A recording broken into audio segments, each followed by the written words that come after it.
welcome to Framework. We are once again diving into the Bioware Omnibus for the middle portion of Mass Effect 3. We, of course, is myself, Al Schwartz, and with me, as always, is John Bernard.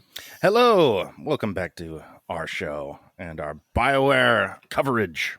And to Tachanka. The best planet.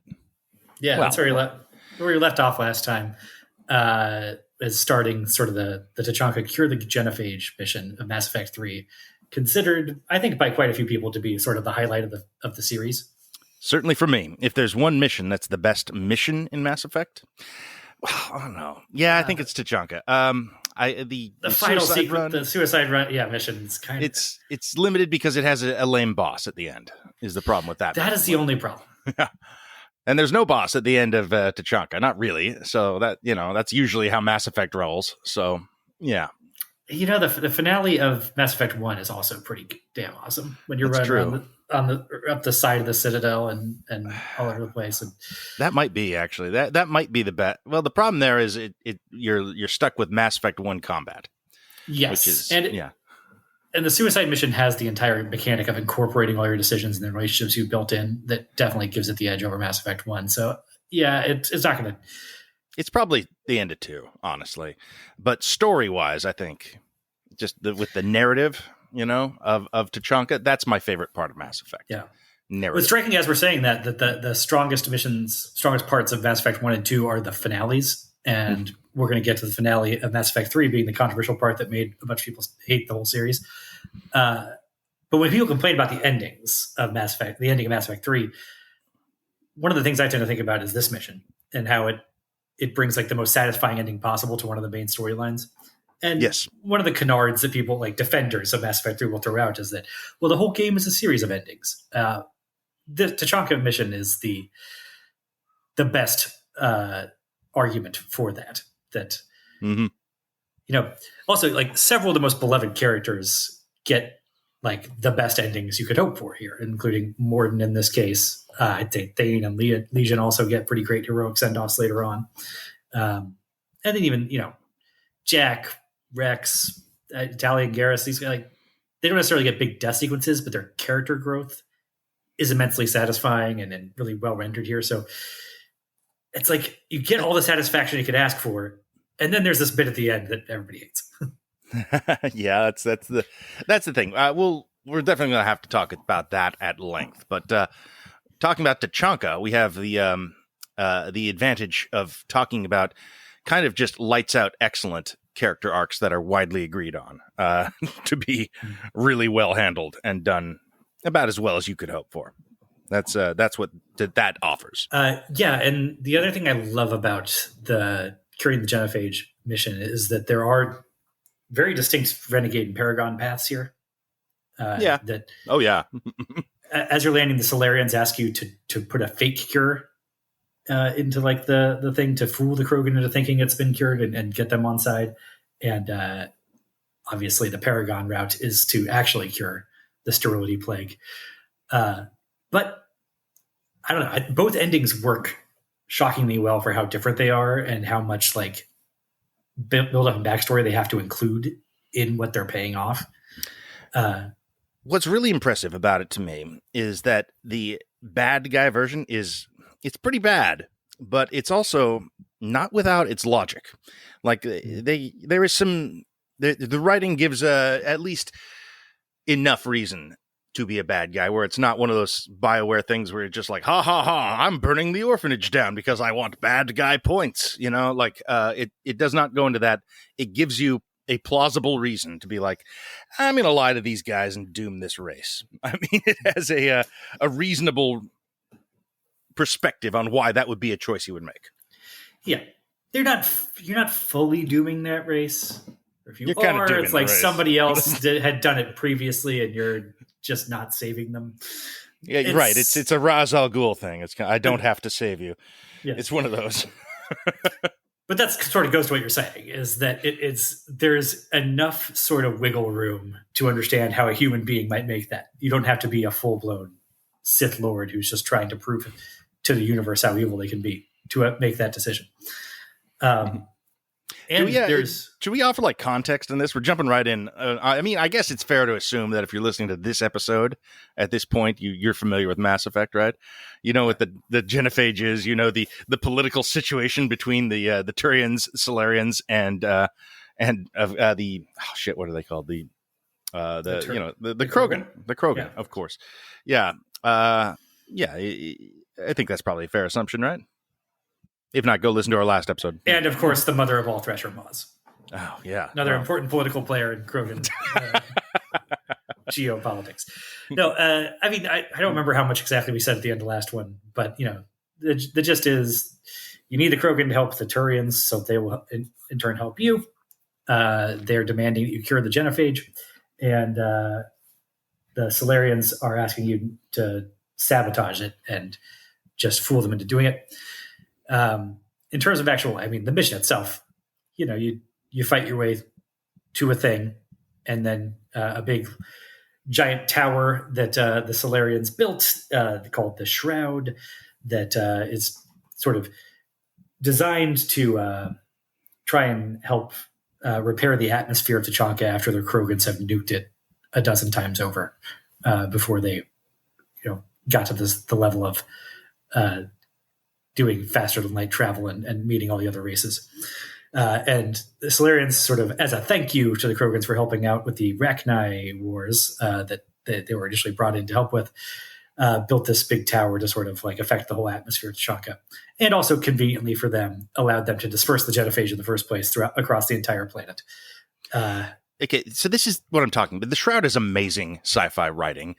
And because it is based on a series of events and cultural differences in history and things built into this game that has been developed over 3 games at length, and also happens to serve the exact purpose of a few narrative points, but specifically for the end of this narrative thread in the Mass Effect series itself. There's stories that exist beyond that, though, about the Shroud. It's really detailed. It's really impressive, and just the breadth of the scope. Those are 2 things. Well, it's the same thing. But the backstory of all that. It's based on a series of events that happened 1,000 years before humanity encountered any of these races. Yeah, but if you've been playing the game, that is, you know all this. This is all just like you're well aware of this. Probably by the end of the first game, because it's been layered into the narrative so much, and the relationships that these races have had with each other from the start that you've been navigating and kind of allowing for and taking sides within, and it all comes to a head right here. It's the result of several thousand years of fictional conflicts. It's fantastic, and this is just like the end of the first act of Mass Effect 3. A narrative within the larger narrative. Yeah, this is also one of the better examples of one of the things that I've griped about in some of the other games in this one is how every quest line, because of the nature of an RPG, has to culminate with a sort of binary Paragon or Renegade choice by Commander Shepard that decides how the fate of the galaxy will turn, or that planet or whatever. And some of those are more convincing than others. And this is one, it does feel very organic that how Shepard ends up in the place where they are making the final decision on this. Because they are sort of in charge of assembling this alliance of all the, brokering the alliance between these different races. And he has specific personal relationships with some of the key players, like Morden, like Rex, and through Morden, Eve, the female Krogan that Morden has been working with to formulate the cure for the genophage, or the Morden replacement character, I suppose. If you let Morden die like some kind of freak, right? Who would do that? Who would do that though? Completionist only. It's hard to talk about without just kind of like pulling back the camera to get the entire scale of the thing. It's tempting to just be like, well, I mean, this is why this is such a good writing from the Krogan perspective and such, but really, I mean, I don't think we have all the time in the world to get into that. It's kind of just, I guess what's most important in our playthrough of Mass Effect is the relative fates of these characters. Because, as interesting and cool as the backstory and the lore is, I think the characters are probably the number one thing. Oh, shit, I don't know. That's tough. But when it comes to characters, Morden, Solus, and Rex are strong contenders for best of series, and they're getting their narrative arcs resolved right now. And so, and if it's great that they nail those ones, and that's sort of what makes this really sing. There's other good stuff. The map itself, going through the Krogan underworld and seeing like their old culture kind of popping up, and then reaching the temple of the world's largest Thresher Maw with the resonating stones that you got to hit. Which, I mean, a pretty basic action game mechanic, but it's cool in the context of this. And the cutscenes of the giant sandworm sort of rolling around beside you as you're driving the tank across the battlefield, and then it attacking the giant alien robot are pretty great too. Right. Yeah. I mean, it's a dilemma. How do you take down this skyscraper-sized squid robot? Oh, world's greatest Thresher Maw. We'll have them fight, not in like a Godzilla versus Kong situation. And that's just cool. I mean, who wouldn't want to do that? And then, got a lot of kind of other gameplay elements as well in there with I don't know, you start getting more brutes, right? More beasts, the big this is where they make their big debut, I think. It's a lot of that shit happening right now. A lot of new monsters. It's why it's so great. And then on top of that, you get to talk more with Morden and see what happens to him. So yeah, that's I think the big thing for me is that this is all building up to Morden's big character climax and exit, and that is so. One of the things that makes him so great, he has throughout the second game, insisted that the work he did to continue the genophage was all perfectly rational and well thought out and the best of a list of bad options. But he's it's smart enough to see that it was actually necessary. And between games, he has totally reversed course on that in a way that is built into the character and the lore of the Solarians in a really cool sort of organic way. But now he's committed to curing the genophage.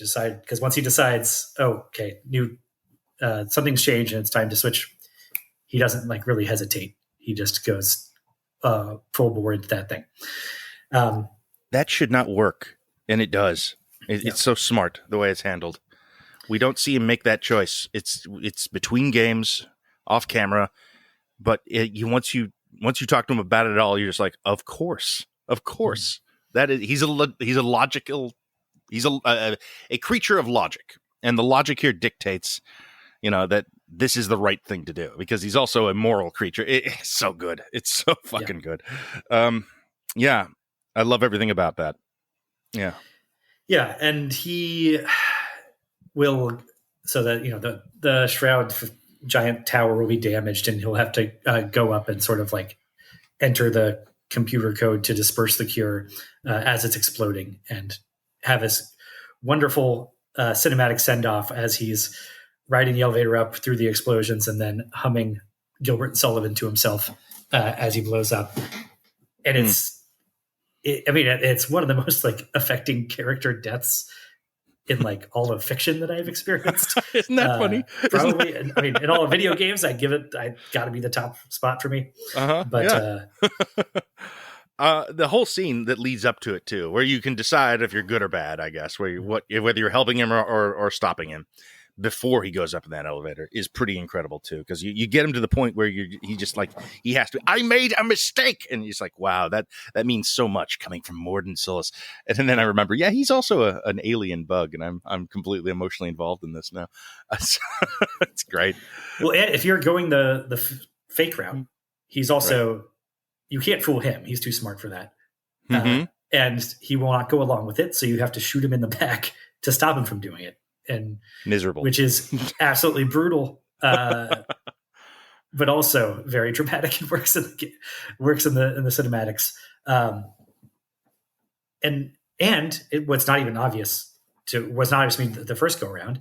There is actually a route that includes the possibility of saving Morden and having him live through this whole process while you fake the genophage, and that did not seem immediately obvious as a possibility to me because. In order to do that, so in order to do that, you have to have killed Rex in the first game and deleted Malon's data in Morden's loyalty quest in the second game, which leads to Eve, the female Krogan, dying in this game. But it's just kind of like I would not have done both those things in the same playthrough. I don't think I would, but it's this really sort of narrow pathway to actually having Morden live and getting the Solarians and the Krogan on board with your alliance, which is ultimately like the optimal resolution to this storyline if you're going by the war asset system and how many points it awards you. It's crazy. It's also a completely satisfying arc for Morden Solus, which is it's amazing this works as well. Like there's a lot of instances in the games where they kind of have to create an ending that they think most people won't get just because it is possible they have to do something for it. And those are rarely satisfying. This one's very satisfying, actually. It has a really, really solid arc for Morden within this, which is kind of just like, it has three really solid resolutions that are very different from each other to the same arc. It's crazy that they were able to pull this off, honestly. And it's something, again, that most people will never see or hear about. But the idea is that Morden does his turn. He comes to regret this, his work on the Genophage project, and tries like hell to reverse it, gets to the last moment, and because Rex is gone, and because the female Krogan has died, the Krogan are without solid leadership. They are without the skills and the leaders they need to actually manifest a positive destiny in the wake of the Genophage. And this cycle will reverse itself. Morden, you convince Morden of the logic of that, and because he is a creature of logic, he has no choice but to ultimately bow to that, and he will help you. It's crazy. That's so cool. And then you get extra war points for him being alive, and you get the Solarian army war points and the Krogan war points, which is hard to get otherwise. You kind of have to choose one or the other. We're not really. If you fake it, you get them both. That's the thing. But what I like about this is there is that like even when you know all the ins and outs of the system, having played through it once or twice or 8 times or whatever, or Googled it and watched YouTube videos. That's the way. You've looked under the hood and see all the mechanics. It still resists giving you a like perfect playthrough route because there's no way that allows you to save both Rex and Morden. Right. And there's other times in the series and in RPGs generally where they'll give you a sort of binary choice. There's the Kaidan and Ashley choice is the purest version of that. It's one time there's 2 things on the dialogue wheel. One is save Kaidan, one save Ashley. And this is never going to give you the save Morden versus save Rex dialogue wheel choice because they're spread out by 2 games. But even if you're going into starting over the whole trilogy with an eye on saving Morden, it doesn't give you the option of doing both. And it's pretty easy to say that it's preferable to cure the Genophage overall because that's a nice thing to do. And also Morden's death is very triumphant, really. While Rex's death is pretty damn ignoble when that plays out in the first game. Right. But it's, again, I'm becoming more interested in the war asset system and how it comes into play with these things. Because if you view that as in very quantifiable terms as like the final word on what Bioware considers the optimal playthrough, then the best route to take is to fake the cure. I don't know. I mean, I do think that Mass Effect does ultimately reject the idea of a perfect playthrough. I think in the end, with the way the game ends, there's no. Well, I don't know. I mean, it probably wants you to do the green ending. I guess is the arguably, but there is a very strong argument to make that there's the destroy ending with the maximum war assets is actually the best ending. But we're not there yet. Well, the other thing is, so if Rex is still alive or if Eve's still alive, then you cannot actually convince Morden to go along with faking it. And you do have to shoot him. But if you do that and fake it and Rex is alive, Rex will sniff it out also and come confront you about it. And you end up having to kill Rex too. So if you go the faking route with Rex still alive, you end up having to kill both of them. Yeah, that's not ideal. I mean, but if it's his brother Reeve, he's dumb enough that you can get away with it. Yeah. Well, we are getting into that thing in this game, which is the placeholder new guy replacement for characters who died in previous games. Now, they don't do this for like team members. If you lost Garrus, you got no Garrus. But for these guys who are part of the narrative, like Morden or Rex or who's the other big one? There's a minor one of like Grunt. Yeah, sure. Is what happens if Legion's dead? I've never checked that out. There's just a replacement. Some other Geth? That doesn't sound good. Okay, yeah. And if Tally's dead, there's like one of the other Quarians that is, a character that you can talk to that has a voice you recognize from Dragon Age, goes with you for part of that mission. But they don't like stick with you for the rest of the game after right. that mission's over. Mm-hmm. Yeah, but I guess I don't know. The ones that I always remember are Reeve and what's his name, Paddock Wicks. I think the fake Morden, and they're serviceable, but definitely not as good. And Reeve, I guess, is kind of interesting because he's different. That's kind of the only one they change specifically for narrative purposes, which we were just talking about. Yeah, but he's also the best developed because he has now been in 2 games as a replacement. Right. Yeah. If you killed him in first game, then he's there. Your only chance to kill Rex is that first game, right? Or I guess if you if you fake the genophage, you could get another shot. You can also not recruit him at all in the first game. Right. I wonder what happens we're then. pretty far past that. Yeah. I'm in the process of figuring that out. I'm playing a third playthrough where good. do as little as possible and do no optional content and just see how empty Mass Effect 3 gets. That's the idea there. I mean, it is a thing I think where you can kind of you can not finish 2 if you don't have enough guys, right? Like, what I'm kind of curious about getting into is because you can not take Grunt out of his stasis pod, right? And you can sell Legion's body off without ever activating him. And I was like, and I never recruited back. So I'm like, okay, is Mass Effect 3 going to be 2 hours long when I get there? I don't know. We'll see if I get there. Right. I want to talk more about the Renegade, Paragon, and the War Asset systems, because what this is starting to get to, the Tachanka and more so Rannoch, and we get there in a little bit, is that these systems are actually considerably more complex under the hood than I would have thought from how they present on screen, because they always boil down to sort of a couple, like 2 different dialogue tree options. Maybe you have a grayed out Paragon, high Paragon score option, or a high score Renegade option.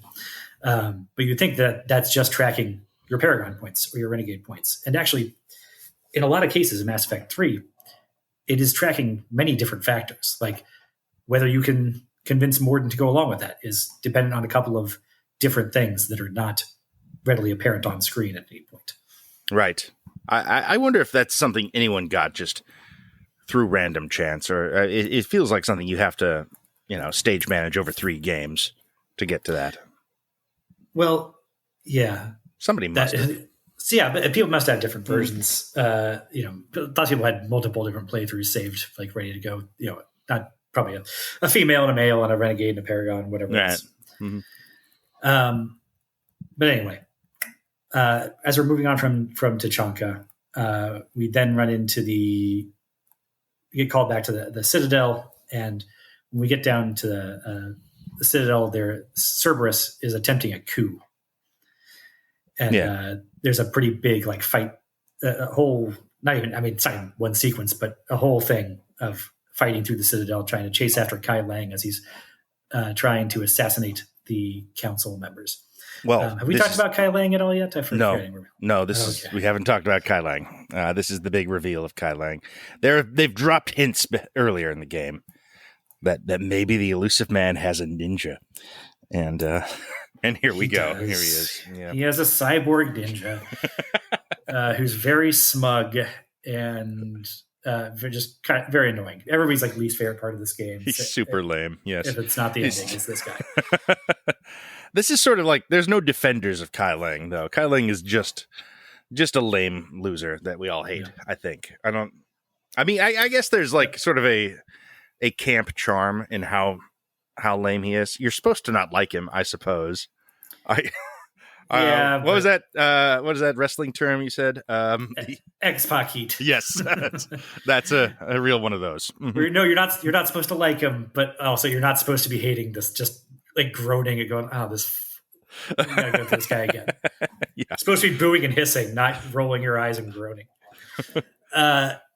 Yeah, but you know what? For all that, I think Kai Lang makes it onto the TV show. Can be rehabilitated on the show. I don't think so.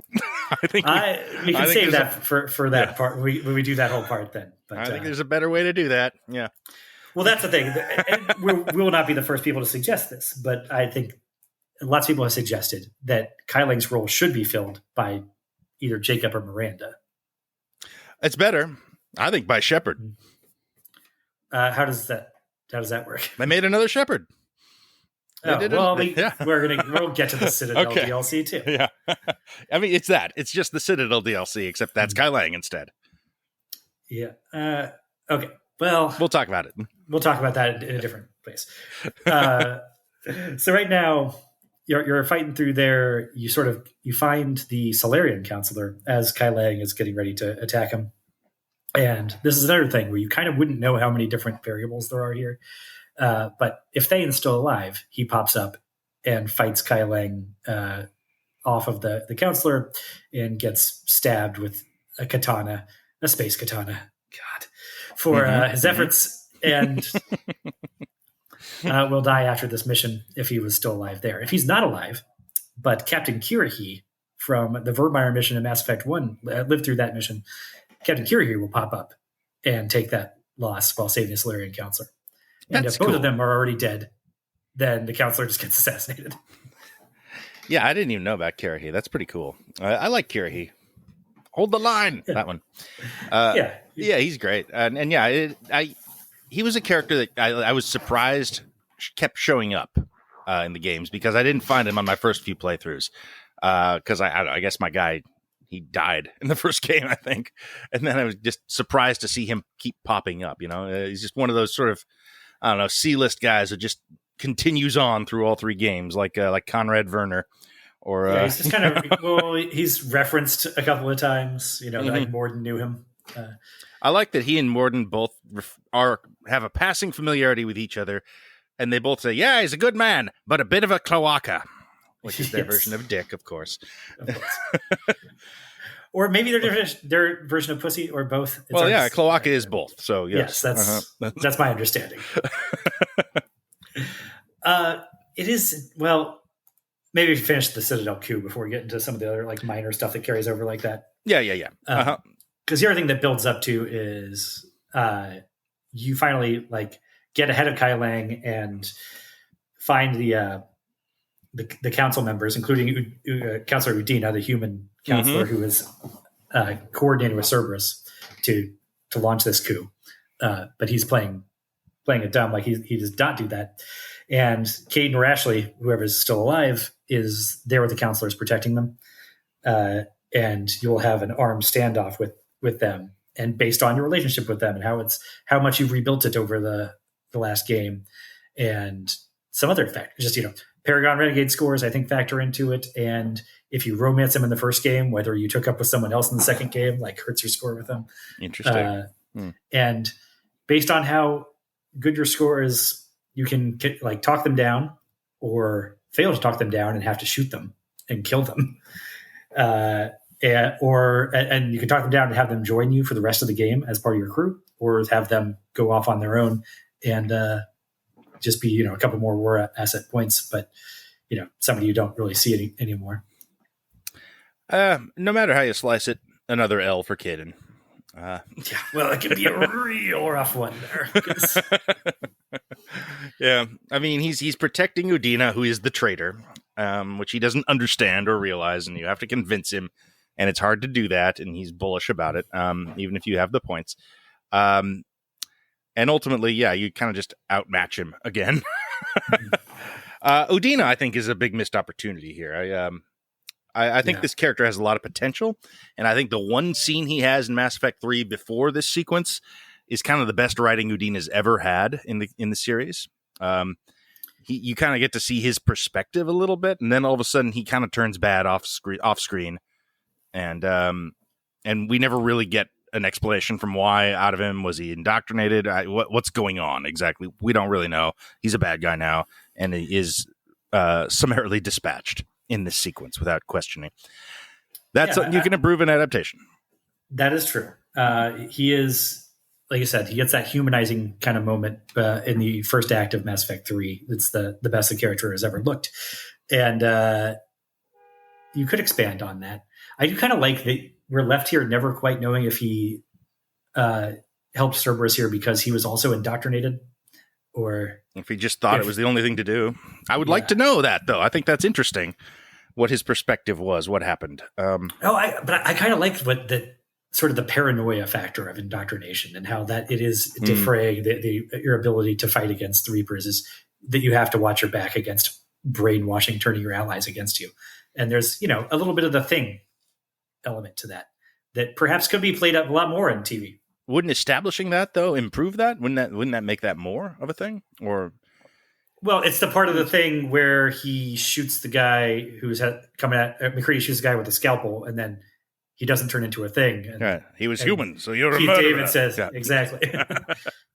It's the other part of the Thing. Yeah. Okay. That's true. I mean, the fact that this game can build up to a point where you have an arm standoff where you shoot your former lover to death is, pretty ambitious, dramatic, emotional stuff for a game to be angling for. That's crazy. I've never even considered that, but that's exactly what you can do there. That's pretty cool. I just it never felt out that way for me, but yeah, interesting. Well, that's one of the things. It's some of those interesting pathways here are kind of cut off for most people because I don't think it's that hard to reach the level where you can talk them down. No, if you've done most of the side content throughout the last two games, I think you're kind of safe there.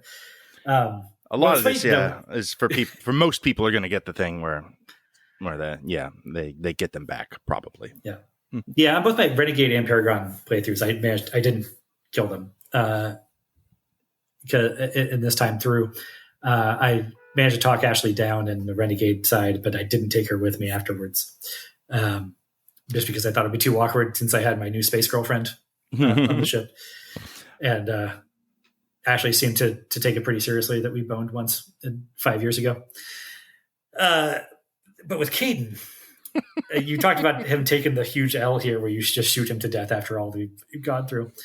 I tried to save him and spare him that L only for the game to turn around and hand him an even worse one.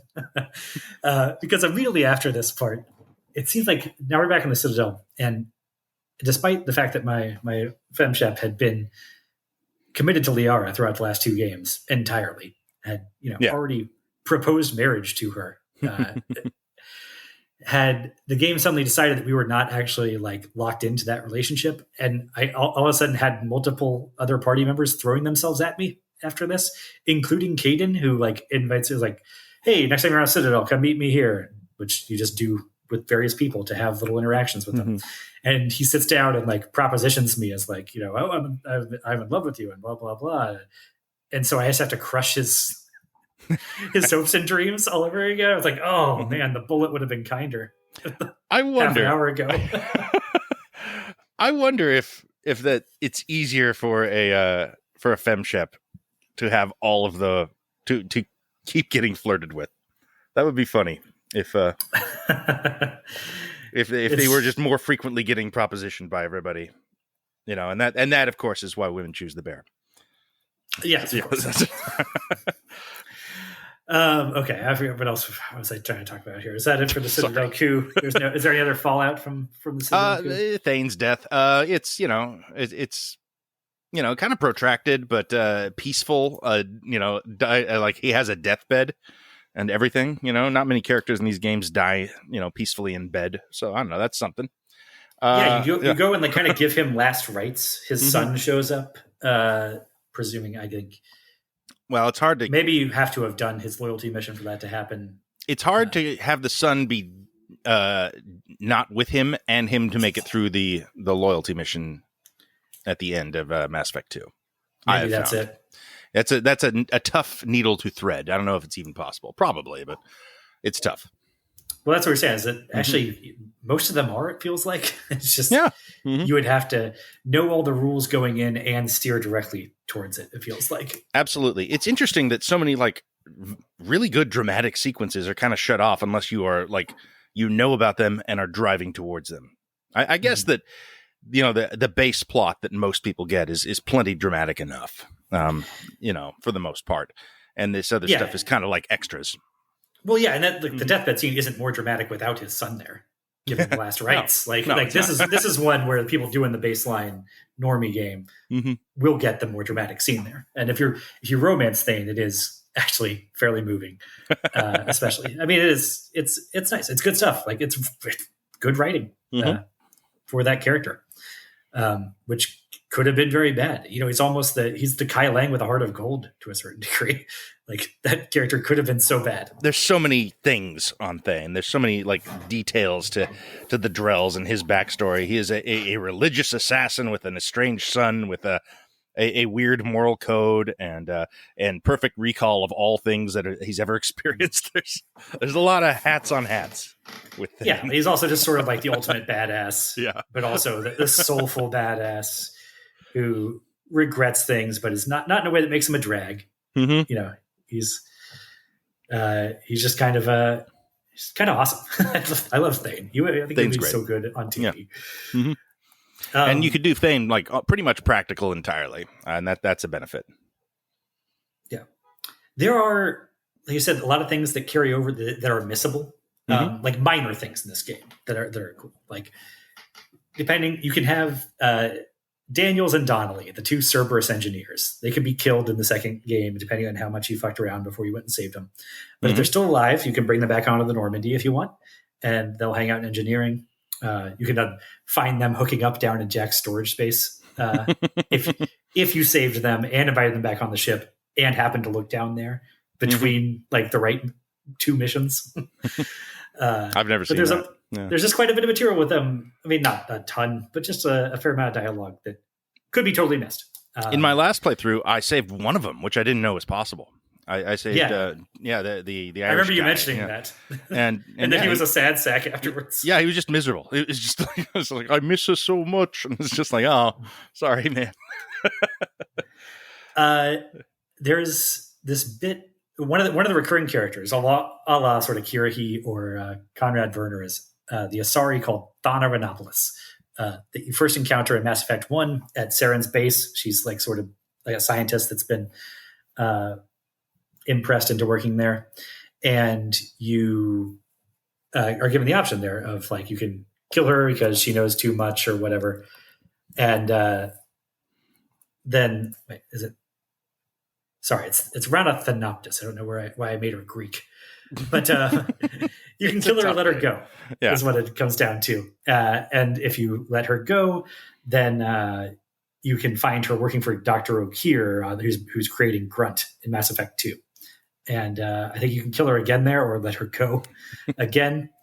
And then in Mass Effect 3, it turns out if you spared her twice, you can read in like an intelligence report somewhere on your console at one point, a report about her like being indoctrinated and going homeland on the Asari military and killing several of their generals. Oh, wow.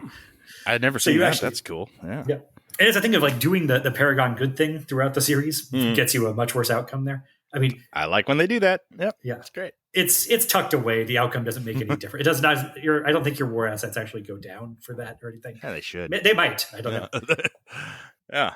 You don't lose a lot of war assets in this. That'd be a good mechanic. If you could fuck things up and, oh no, I lost war assets too. Well, I mean, you can, and like, it's hard when you're looking at the war asset reports on like the human fleet. If you save the Council in Mass Effect 1, it'll say that like it lost a third of its ships defending the Council at the Battle of the Citadel, and so their war assets are down.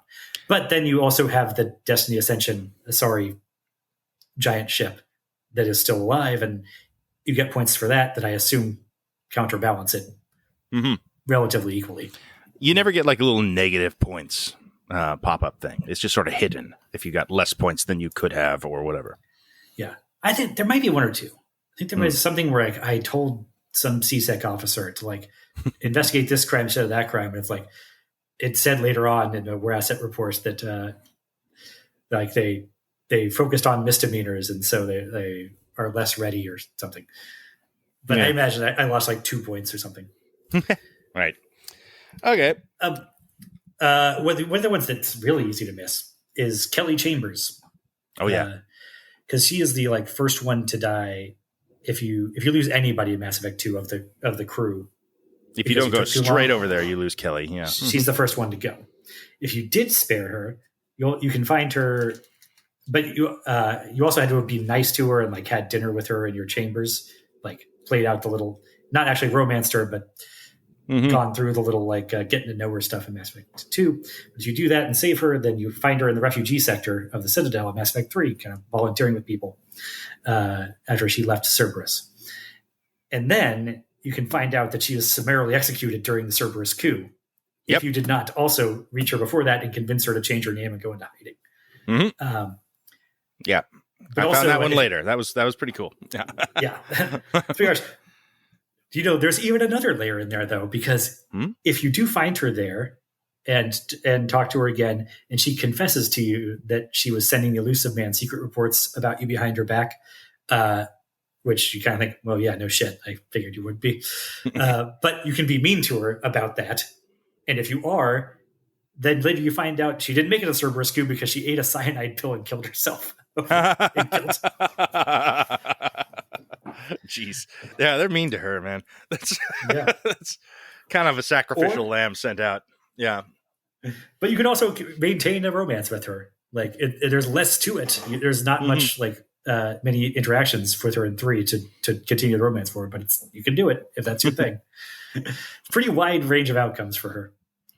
But anyway, yeah, that's stuff that a lot of different permutations. It would be hard to find them all organically. I bet there's still some that no one's found, or that's what it seems like. Even now, I'm like, when the legendary stuff came out, I was just like, wow, I didn't know you could do that with a lot of stuff. It's crazy. I don't think they added anything. I think it was just, that I don't know. It probably all had been found. I just hadn't heard of it. Is most likely the case. But I don't know. You have to be really deep into it to hear of them all. Yeah. Well, and again, some of the darkest bits are embedded here in things that you just get sort of on the fringes. They're not necessarily the big questline outcomes. I mean, some of them can be dark, but like the thing about Joker's family is probably as dark as it gets. I don't think I know this. What's with Joker's family? So when you go to the hospital in the Citadel, one of the ambient conversations you can walk by and you'll hear another little piece of it each time you return there is an Asari. Two Asari. One's like a counselor who's helping one who's got like PTSD. And she's telling a story of how she was on this colony where the Reapers attacked and was hanging out at this farmhouse with this human family. And there was a teenage daughter of the family, and the husks and the Reaper-fied Asari, the Banshees, were attacking, and she like escaped with the girl for a few days, and eventually, like the girl broke her arm or something, trying to sneak back to wherever they were going, and like she was making too much noise and was going to give away their position, and she had to kill this girl, and now she's totally fucked up about it. That's and the end of MASH. Okay, yeah. Then you can go to your Spectre terminal. She's the PTSD. Sorry, keeps asking for a gun. Like, I would feel a lot safer if I could just have a gun. I'm scared. And you can go to your Spectre terminal and authorize giving her a gun, which then goes very badly. She ends up killing somebody else and herself, according to news reports you can overhear. Jesus, that's all very dark. Wow. The especially dark part is after the Thessian mission. You talk to Joker, and he makes some bad joke, and you scold him about it. And, saying that this is serious.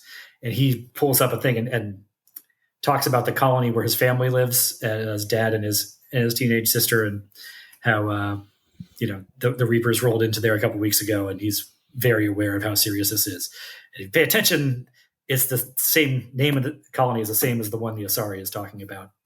And the age of the sister lines up, and it's so grim. There's no way you like tell them about it. Jesus. Okay. Wow. Yeah. There is a lot of weird, dark stuff on the corners of this, right? I mean, yeah. So you read those planet descriptions, and you're like, wow, that's actually kind of fucked up many times. There's, like weird lore that kind of feels like a Black Mirror episode popping up all over the place about transferred consciousnesses and, entire races of people who, who ended up destroyed in some horrible fashion or another. It's, it never goes all the way there in the main game. I don't know. I guess it gets close.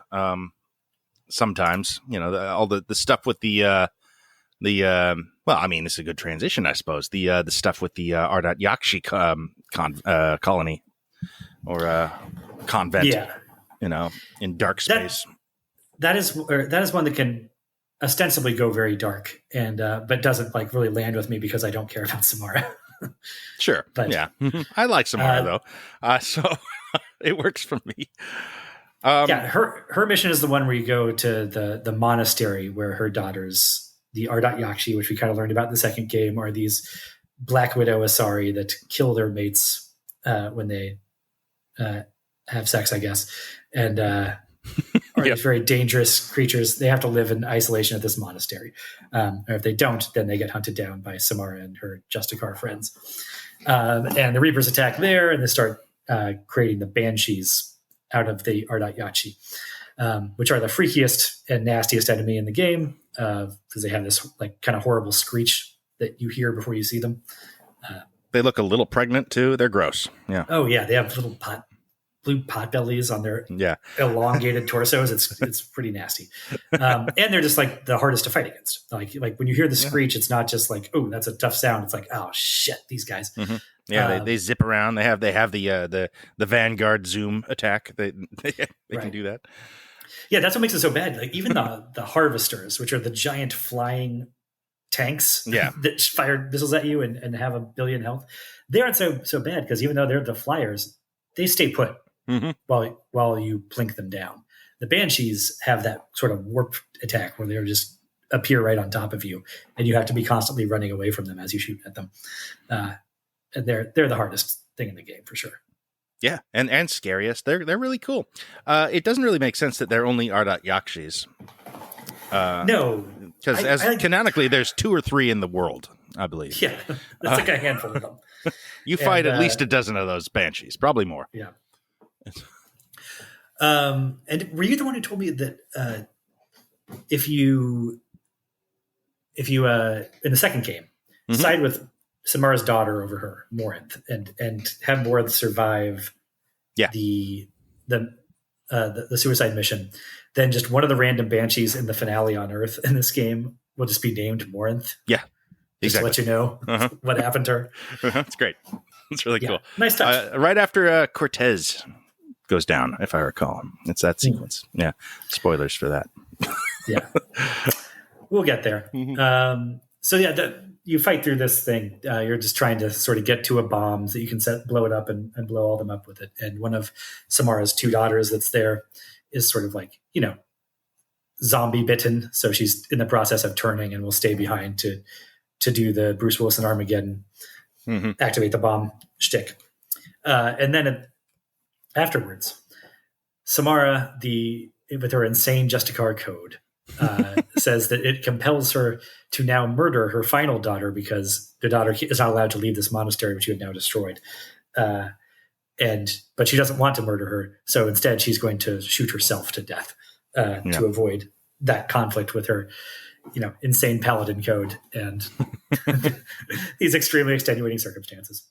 And if you have the proper Paragon points and influence with her, you can talk her out of that. I think you got like slap the gun out of her hand, I believe. It's like an interrupt. Yeah. Yeah, it's one of the most active Paragon interrupts. Yeah. That those. Did you let her shoot yourself? You let somewhere, They were losing out on some assets there, Al. Yeah, I don't know. I mean, yes, the war asset system tells me that's a mistake, but my experience playing it's like, I don't know. You're going to find some other reason to shoot yourself tomorrow. If I Shepard helps those who help themselves to a degree.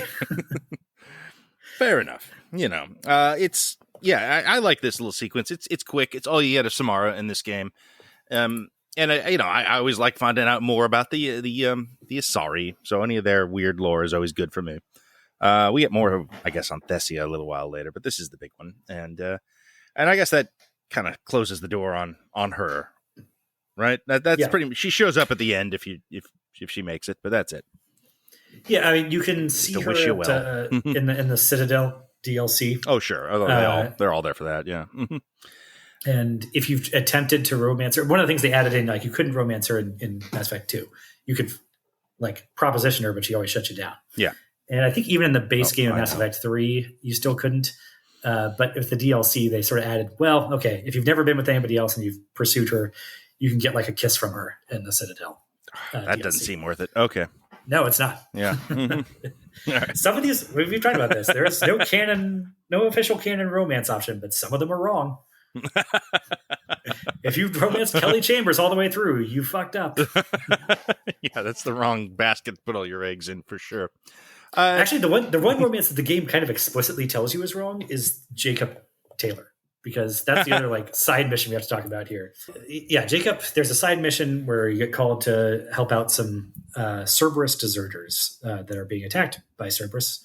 And if Jacob is still alive, he's there with them, helping them. And he has taken up with sort of like head scientist that led the defection from Cerberus. And he is now like together with her, and she is pregnant with his child. And that is a thing that occurs whether or not you romance Jacob and whether or not you were loyal to him. Which is, again, one of the things that I kind of like, that the game has these drastically different outcomes, that it's not just like holding him in amber for waiting on Shepard's decisions to totally dictate his life. But also you'd have to romance Jacob to get to that. And if you did, you'd probably be mad about it. I guess, but like that's assuming that you were putting all your eggs in the Jacob Taylor basket. You know, that is and if you have done that, then yes, that you have indeed fucked up. But I think it is good that that Shepard is not the only person in the game with a wandering eye. That's appropriate, and but yeah, like the circumstances where this can be a betrayal. Is basically like you are a just completely loyal and devoted to Jacob, and that seems like a very, very, very small percentage of the player base would be in that boat. Like, right? Like that's a mistake from the get go, and yeah, I think it is the game punishing you. It's like, what you waited for Jacob, you idiot! Here you go. This is what you get. Yeah, I'm okay with that, I guess. It's great. If they punished me for waiting for Tally, I would probably be pretty pissed off about it. But yeah. They would never, though. Like they would not do that.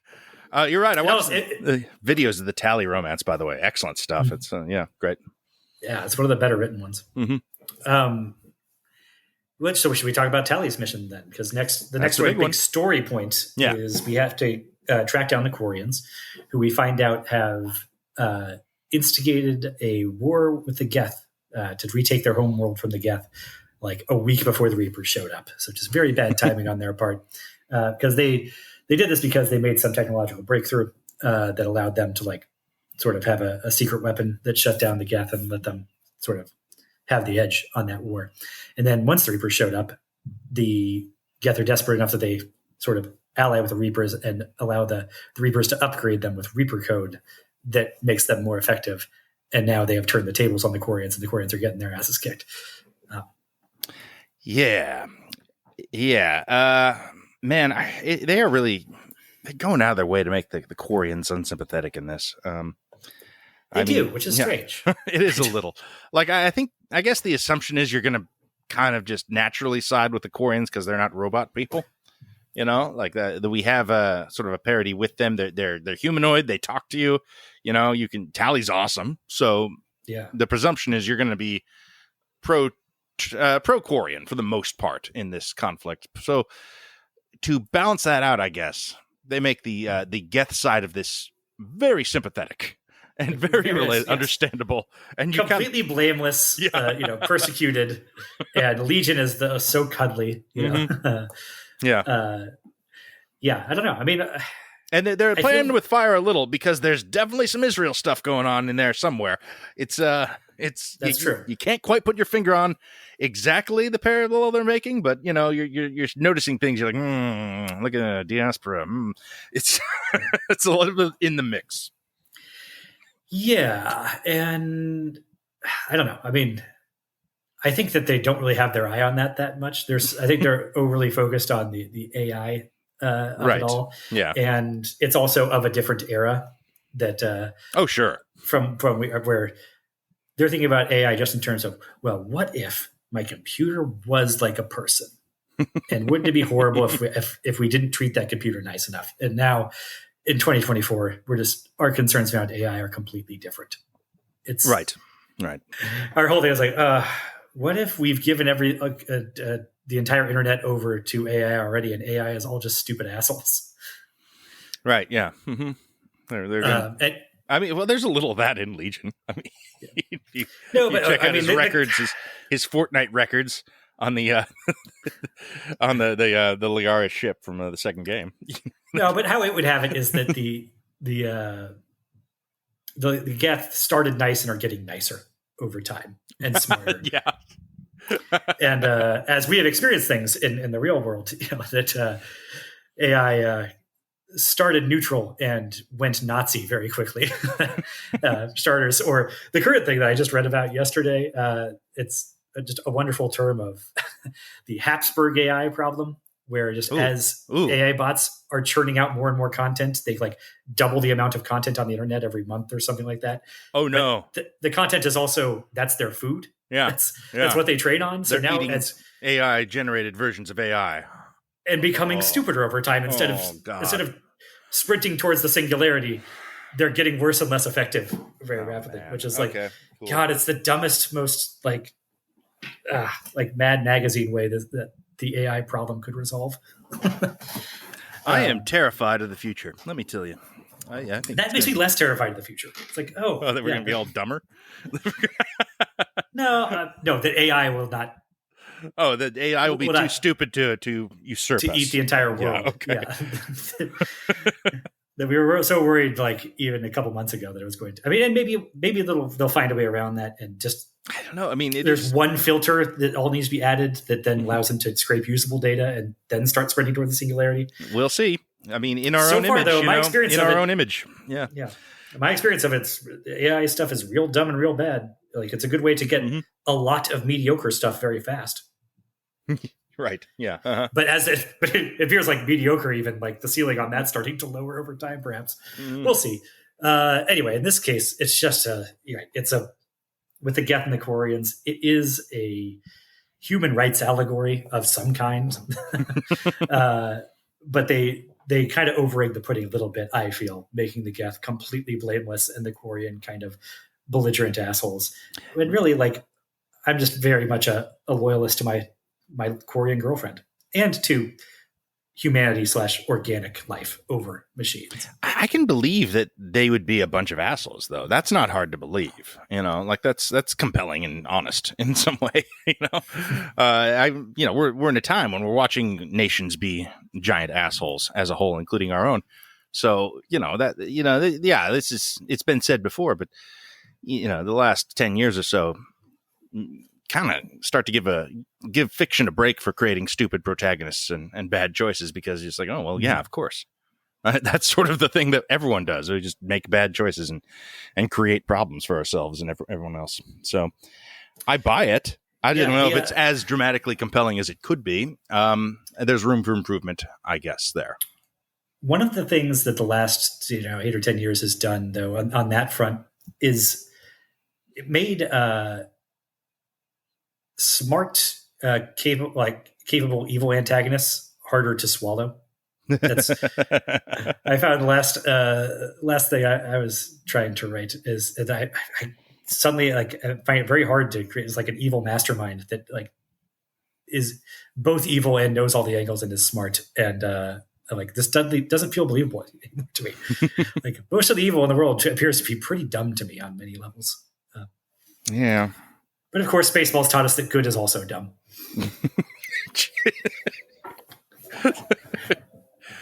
Yeah. Okay. It's. I. Is that good though? I mean, unless that's the explicit point of this, and I guess there's room for that in a film or a story adaptation that is, ultimately very much about artificial intelligence. I think that maybe stupidity is an important thing to consider in the narrative. like Well, ours and theirs relatively. Like is that as endemic as every other fault? Is there no escaping the stupid? I don't know. That's a question nobody was asking when Mass Effect 3 was made, but now it's a bit at the tip of everyone's tongue. exactly. That's the thing that feels most dated in a way about Mass Effect 3 to me, is how they don't incorporate any stupidity into the AI. Legion is very smart and very reasonable and self-sacrificing in a way we'll get to. He's a Christ figure. Absolutely. Yeah. Yeah. Mm-hmm. Yeah. So you go through here, you have to go onto a Geth dreadnought to shut some field down, and you can do a couple missions before going on to the main sort of resolution here. One of which has you going inside the Geth like mainframe, inside their intelligence, Tron and shit. doing some sort of like very Tron, doing some basic platforming puzzles. There's no actual combat in that section, but you can see some sort of flashback material to recordings of the beginnings of the Geth and Quarian conflict. Yeah, the Quarians torturing the Geth, essentially. Just well, I want to torture him, but he can't feel pain. Could we add pain receptors to this Geth? It's that sort of stuff. Yes, and of course the war starts because one of the Geth asks its creator, "Do I have a soul?" It's and he responds by shooting it, like it's just kicking a puppy stuff. But for all that, we get to the main section where you have to like go down and fight your way through a Geth base on the actual planet of Rannoch, which is the Quarian homeworld that they have been exiled from for several hundred years at this point. Mm-hmm. Looks like the Southwest. Yeah. Well, I mean, most so does the Southwest. Yeah. You only see one part of it. We don't necessarily get the like Star Wars thing of, oh, it's an entire planet of Northwest Arizona. That it could just be that we landed in the Northwest Arizona of Rannoch. And you have a fight with a Reaper there at the end where you have to like use a laser thing to sort of like target its vulnerable eye for from orbital space bombardment. Yeah, it's cool. And that's a fun fight. Mm-hmm. It's kind of difficult. It's not terribly complicated, but a little on the hard side. It's twitchy, yeah. But you get some good, spectacle of the orbital fleets raining fire down upon this thing and blowing it up, and then you get to talk some shit, like stand up on a cliff over its like crumbled corpse and talk some shit to it as it dies, which is nice. Yeah.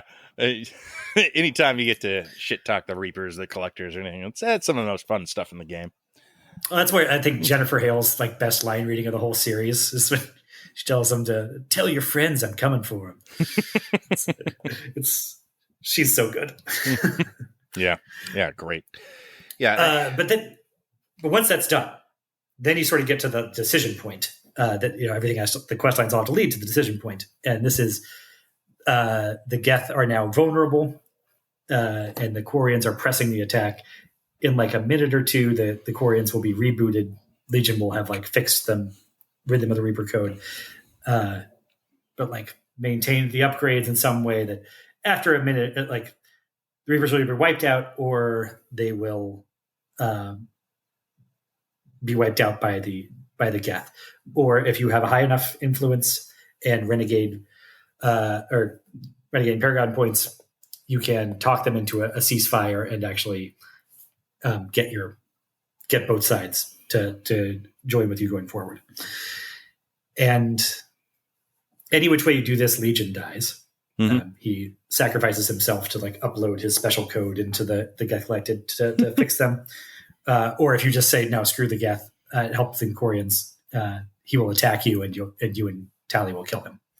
And then if you say, screw the Quarians, mm-hmm. and just help the Geth wipe them out, Tali will commit suicide, which is the most devastating thing in these games for me. I can't believe anybody actually goes through with that.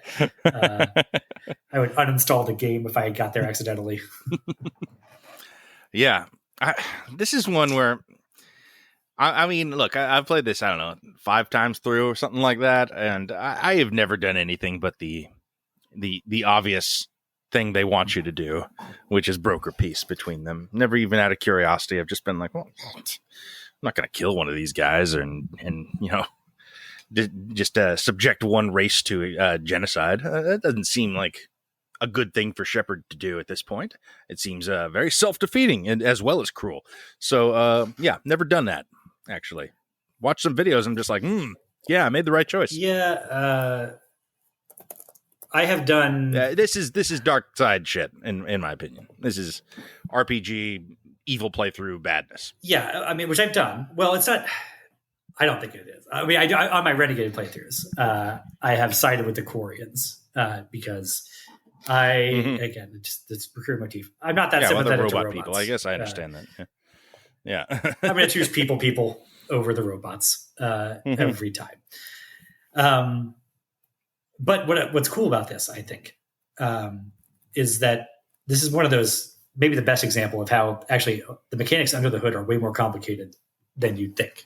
It's not just do you have enough Paragon points or Renegade points to argue them down.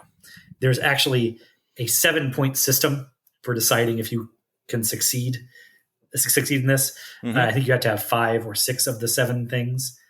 And some of them stretch back into Mass Effect 2. So you have to have, well, if Legion and Tally did not both survive Mass Effect 2, then you can't get the piece. If you completed Tally's loyalty mission and prevented her from getting exiled from the migrant fleet, then you get a couple of points. If you complete Legion's loyalty mission by destroying the Geth heretics instead of rewriting them, that gives you a couple of points. If you rewrote them, you lose those points, apparently.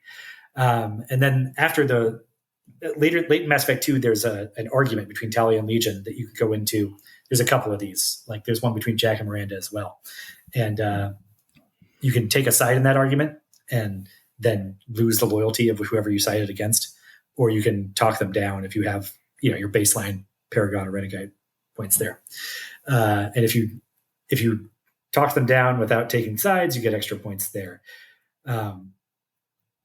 So you could come out of Mass Effect 2 already screwed here, not being able to possibly do it. Yeah. But you also have to have completed one of the optional missions on Rannoch before you started this one, where you take out some fighter squadron thing. And you get also bonus points for the side mission where you save a Quarian admiral. You get one there. And then you have your reputation bar that has to be filled up so high. And if you have... Again, I think a lot of this stuff you kind of have to stage manage with the knowledge of what you're doing to get the less appealing outcome. Well, it's game breaking stuff. Some of that stuff in Mass Effect 2, that you could role play your way into taking a side there, or it's fairly easy to lose Legion, I think, in Mass Effect 2. But yeah, you're not going to have skipped the side missions like that are on the same planet before you start the big one, right? Again, like either you're a very different kind of game player than I am, where the goal is to get through the thing as fast as possible, which I don't understand that. But then how do you make it to Mass Effect 3? Or you're, well, yeah, kind of, it's not for you probably. And yeah, you probably haven't gotten that far, but the other thing you're more likely to be is just, you're trying to figure out where the stops are on the game. What happens if I do this and X, Y, and Z?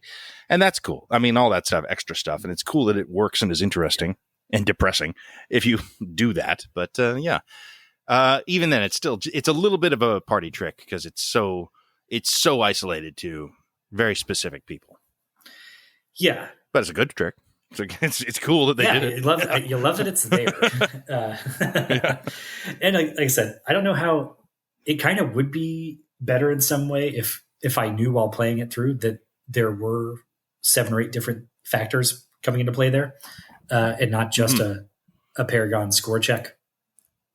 But well, again, this is not this is not hard edge, real dark sci-fi. You know, this is Star Wars.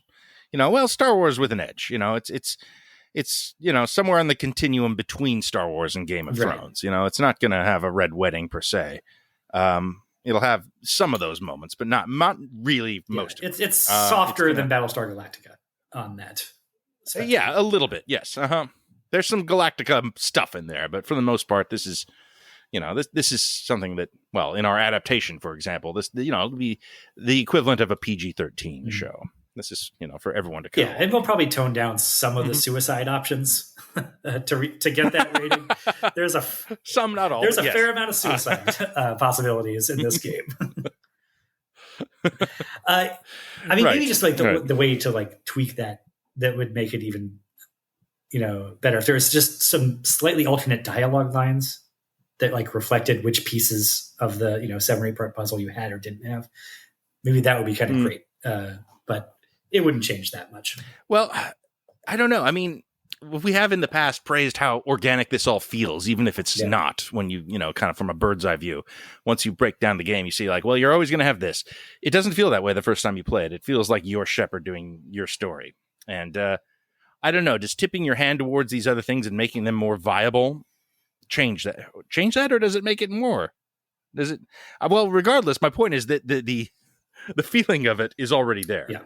The unique quality of your version of the story, you know, it's a massive driving force of this game. It's one of the greatest things about it. Well, one of the things, you know, I think there's, even if it's not artificial, I think one of the things they're struggling with in 2007, 2012, this time frame compared to now, is how much of that, you know, yeah, you can make it so that your people's complete playthroughs feel internally consistent and fine, but they will, how easily they can and will find out about the other options just through like YouTube or, you know, compare and contrast, like how easy that is to do. Yeah. And because of that, I feel like now maybe there's more of a feeling that you do have to include more of those options. Like, even if we can see in the metrics, you know, sometimes they'll release like stats that your consoles are scraping. What you know, percentage? That, like, only, you know, 9% of the people faked the genophage cure. And like, I've seen some of them like complain about writers, like, you know, kind of good naturedly complaining about, like, you know, 90% of the people did the Paragon route through these main storylines, and we put so much work into the Renegade routes, kind of lamenting that. But I think there's probably a better understanding, acceptance these days that even if only 10% of people are going to choose it in their playthrough, another big chunk of people is going to actually like view those things and compare them and judge the game based on them. So even that data that it's scraping, you know, that AI is not as smart as it thinks it is. And that 10% that does the Renegade thing is probably going to really appreciate that they did it. There is that. Yeah. I mean, that was true when I played it in 2007. You know, that's huge. I think that the first thing I did was, you know, after beating it the first time, was like, well, okay, let's see what happens if it's bad now. What if I make the wrong choices? You know, that's an obvious thing to do. And that's how we used to do this before, you know, you could watch alternate things on YouTube. I mean, I guess I still do. I don't know. They've kind of moved away from the good, bad binary, right? At this point, it's not an Inquisition or whatever. I mean, it's still kind of built into the bones of it in a way. There's definitely better and worse things you can do. We'll get to that when we get to that. I would say but even in 2012, like a big part of the immediate backlash. Mass Effect is moving away from it, really. Yeah. I mean, but the backlash to the ending, which, you know, not to get too far into that. A big part of that, what fuels that is people. I don't think people finishing their game, playing through the first time, and as soon as like the credits roll, going, well, that sucked. I think they're like, okay, that was all right. Maybe I didn't choose the best ending, and then immediately going online and seeing the other endings or hearing about them and going and seeing how similar they look, if nothing else, and then getting even more incensed at, well, what the fuck? It doesn't, like, those endings are not even that different. And that gets people mad. And I think certainly if you're making something like this in today's age, you're more aware of that. And you know that regardless of what the metrics say about who plays through what, you still kind of need to put the work in because people are going to see those scenes. Definitely. I don't know. I think by Mass Effect 3, they are probably aware that was a thing. Right? Yeah, but there's also just time crunch that I think hurts them overall. Right. Mm-hmm. That's a weird thing. Like, again, talk about the end when we get there.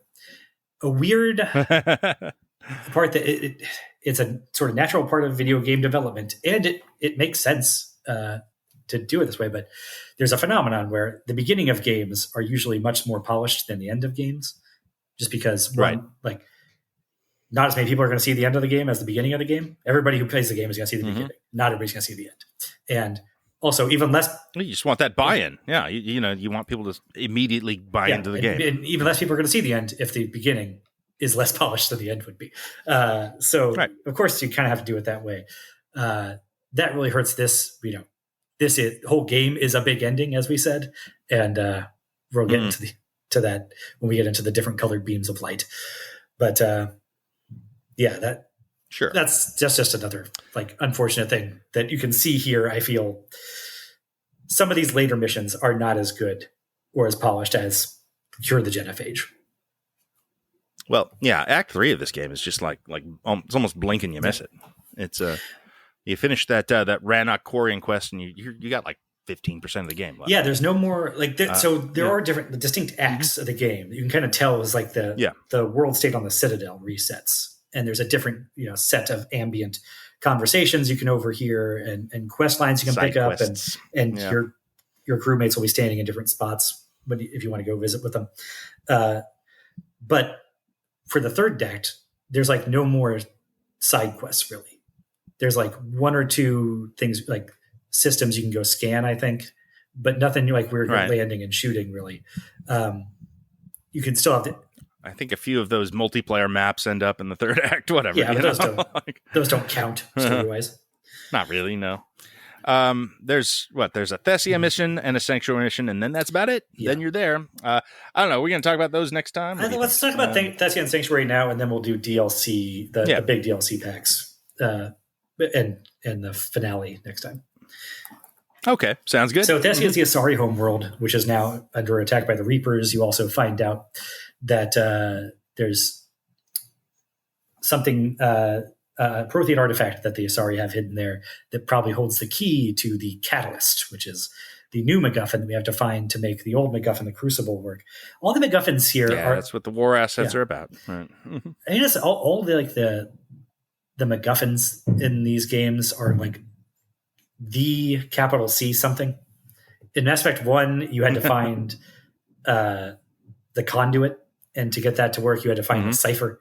And in this, you have to build the Crucible, and you also have to find the Catalyst to get that to work. And even like the collectors are the Mass Effect 2's addition. Kind of, yeah. I don't know what to make of that. What that's nothing, but it's there. Anyway. Thessia is cool. Yeah. I wanted to see it from the beginning. Where do these guys live? Kind of a Naboo, little bit. They have sort of that a sleek Asari looking architecture, which a little bit of a disappointment, to be honest. I was very curious what their world would look like, and I was kind of just like, they didn't really develop this. You're only there a short period of time. Yeah, it's one mission. You don't get to explore. Yeah, the big temple looks cool though. Yeah, Yeah, so there you fight your way to this temple, and there's a Prothean statue there that inside of it is this Prothean like supercomputer thing, which you wonder how they managed to be have spacefaring technology and miss that the inside of this statue is like electronics and computer stuff. It's hollow for one. Like you don't need space age technology to determine that the statue is hollow. Anyway.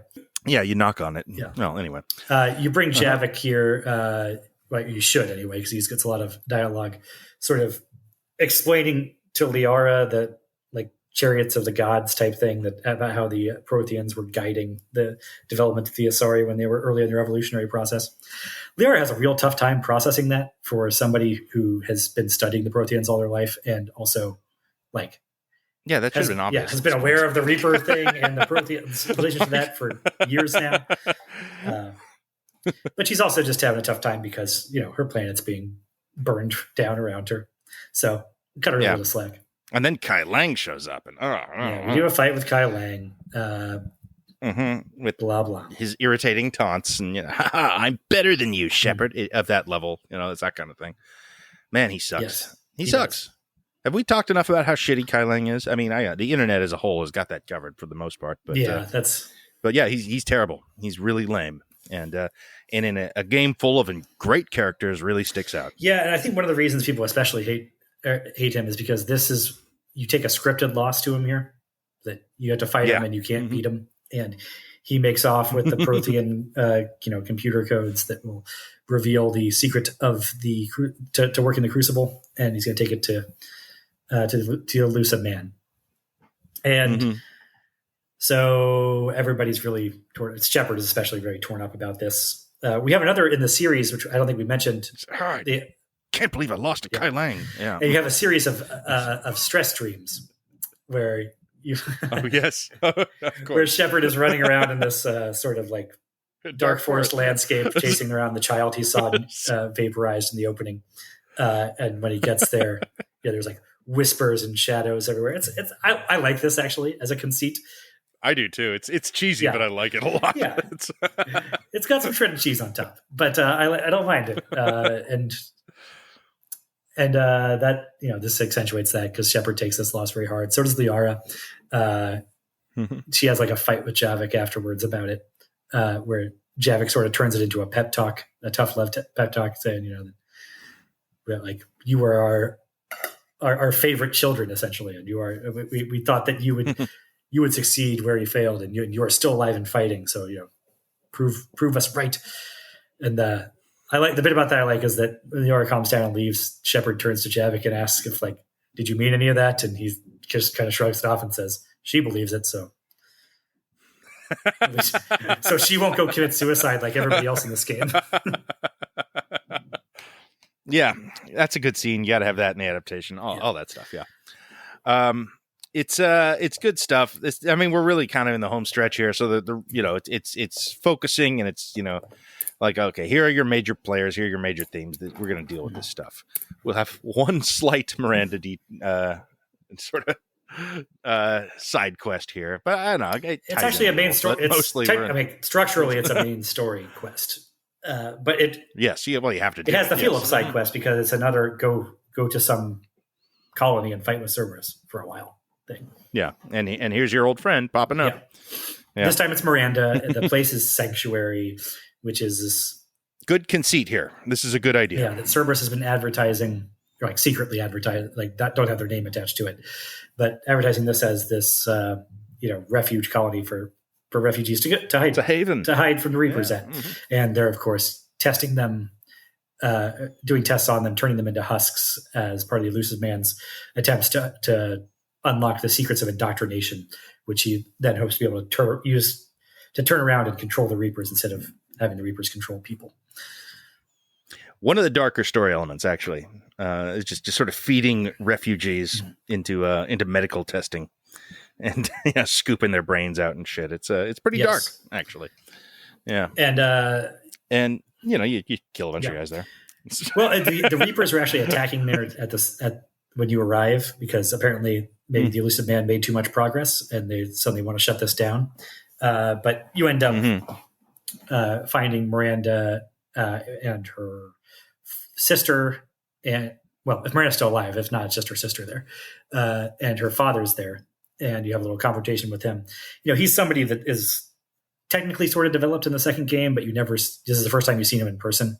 And it's been off camera until now. And you can kill him or strike a deal with him to let him go, and then Miranda kills him anyway. So, maybe that's, we don't need that.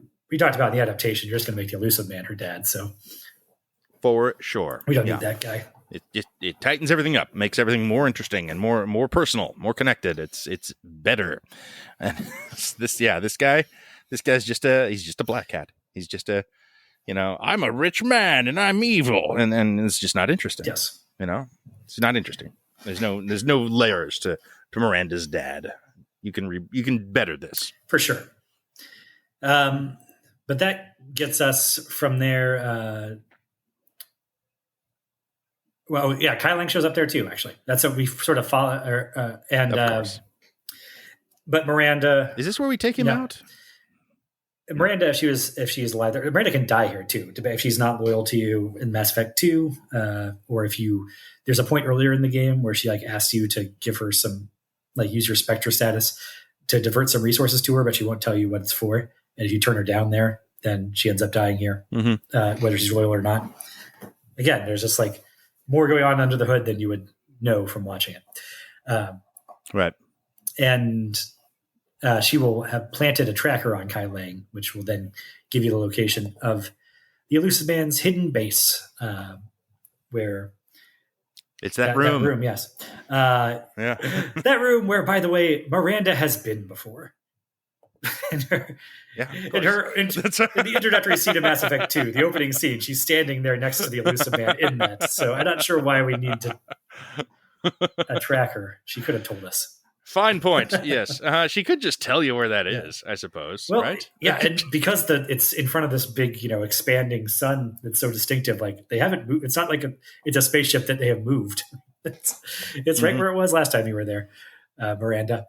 But so anyway, that is that. We're now heading into the Earth finale. Before we do that finale, we'll talk a little bit about the Leviathan and Citadel DLC packs that are both pretty good. Yep, and that's where we'll start next time. Mm-hmm. Should we briefly mention the Omega one, or just like there's an Omega DLC? It's fine. I don't think so. It doesn't matter. It's the Aria mission. Okay. It's a big Aria. We'll talk about that too. Then. All the 3 big DLC packs and the Earth, the killing the Elusive Man and going to Earth. Yeah. Coming soon to you. 3 minutes on the Omega DLC pack. All right. Thanks for listening.